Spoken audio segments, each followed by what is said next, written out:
Inilah materi pembelajaran Ilmu Pengetahuan Alam, Sumber Daya Alam, tema 4 kelas 4. Halo adik-adik, perkenalkan, nama kakak Nahdia Nurfauzia. Bagaimana kabar kalian semua? Semoga selalu dalam keadaan sehat ya, dan tetap semangat untuk belajarnya. Nah, hari ini kita telah memasuki materi baru yaitu tema 4 tentang pelestarian sumber daya alam. Adapun materi yang akan kita bahas pada kali ini yang pertama yaitu tentang jenis-jenis sumber daya alam. Dan yang kedua yaitu manfaat sumber daya alam.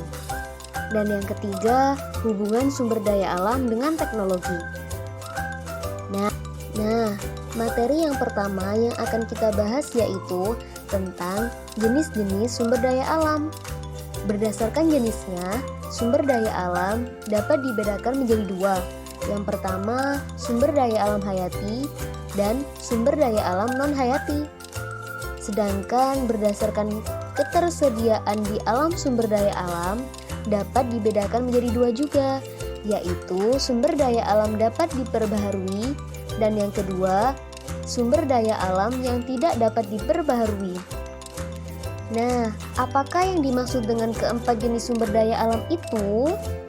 Marilah kita bahas satu persatu, mulai dari sumber daya alam hayati. Apakah yang dimaksud dengan sumber daya alam hayati? Sumber daya alam hayati adalah sumber daya alam yang berasal dari makhluk hidup. Adapun contoh dari sumber daya alam hayati itu adalah tumbuhan dan hewan. Selain tumbuhan, hewan, minyak bumi, dan batu bara termasuk ke dalam sumber daya alam hayati karena berasal dari sisa-sisa makhluk hidup yang terkubur di dalam bumi jutaan tahun yang lalu. Jenis sumber daya alam yang kedua yaitu sumber daya alam non-hayati. Nah, apa sih sumber daya alam non-hayati itu?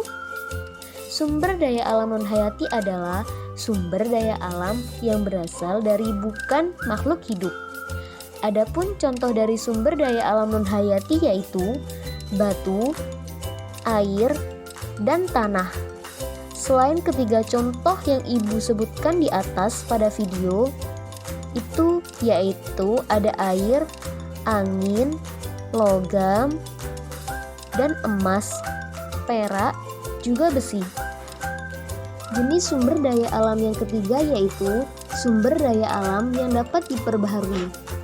Apakah ada yang tahu apakah sumber daya alam yang dapat diperbaharui itu? Nah, sumber daya alam yang dapat diperbaharui adalah sumber daya alam yang akan tetap tersedia di alam meskipun digunakan secara terus-menerus. Adapun contoh dari sumber daya alam yang dapat diperbaharui, yang pertama itu ada hewan, yang kedua ada tumbuhan, yang ketiga ada pada cahaya matahari, dan yang keempat ada air. Kemudian jenis sumber daya alam yang keempat yaitu sumber daya alam yang tidak dapat diperbaharui. Nah, sumber daya alam yang tidak dapat diperbaharui adalah sumber daya alam yang jika digunakan secara terus-menerus itu akan habis. Contoh, yang pertama ada emas, yang kedua ada batu bara. Nah, itulah jenis-jenis sumber daya alam yang ada di muka bumi ini. Kemudian, materi yang kedua yang akan kita bahas yaitu tentang manfaat sumber daya alam. Manfaat sumber daya alam sangat banyak baik bagi kehidupan kita. Yang pertama, manfaatnya sebagai bahan pangan. Bahan pangan atau makanan dapat berasal dari hewan dan tumbuhan. Bahan pangan yang berasal dari tumbuhan, contohnya bayam, kangkung, padi, jagung, dan lain sebagainya. Dan bahan pangan yang berasal dari hewan contohnya ada ayam, ada sapi, kambing, telur, susu, ikan, dan lain. Kemudian manfaat sumber daya alam yang kedua yaitu sebagai bahan sandang. Bahan sandang atau pakaian terbuat dari katun. Katun terbuat dari serat kapas yang berasal dari tumbuhan kapas. Beberapa bahan sandang ada yang berasal dari hewan.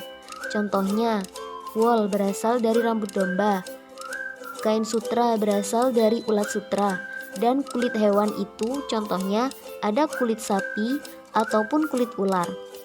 Manfaat yang ketiga yaitu sebagai perawatan rumah tangga.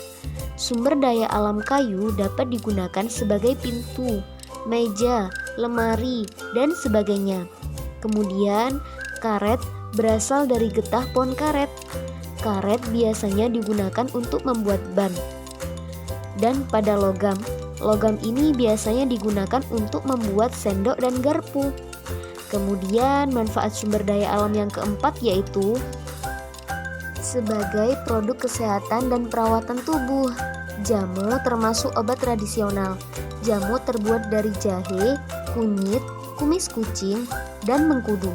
Berbagai produk perawatan tubuh seperti sampo terbuat dari lidah buaya dan sabun mandi.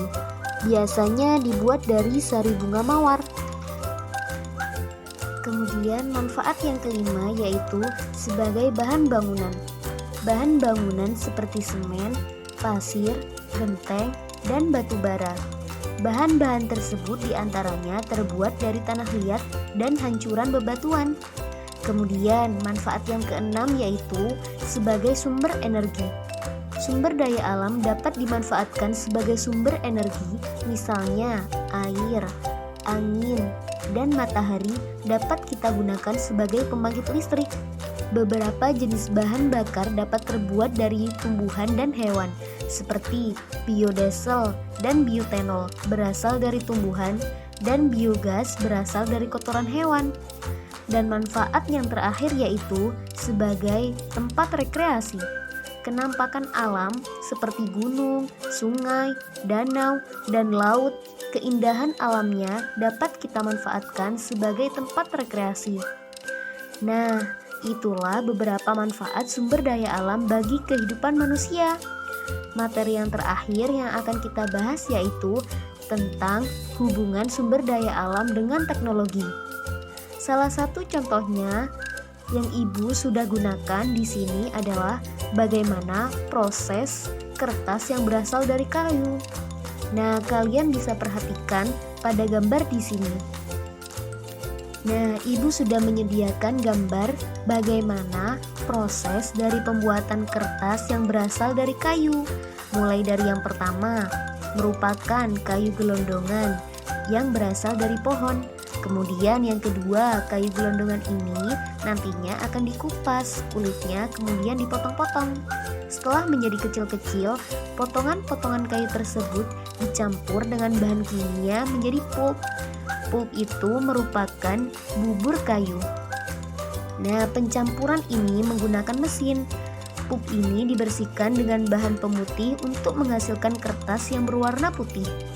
Kemudian yang keempat yaitu pulp ini dikocok dengan air. Kemudian yang kelima, berbagai macam campuran bahan tersebut dimasukkan ke dalam mesin pembuat kertas. Kemudian lembaran yang dihasilkan mesin ini dibilas, kemudian digulung hingga menjadi gulungan kertas. Nah, itulah beberapa proses bagaimana kayu diubah menjadi kertas. Pada batang kayu ini terdapat banyak selulosa yang nantinya akan dimanfaatkan untuk membuat kertas.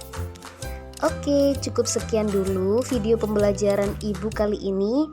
Semoga bermanfaat ya. Bye-bye.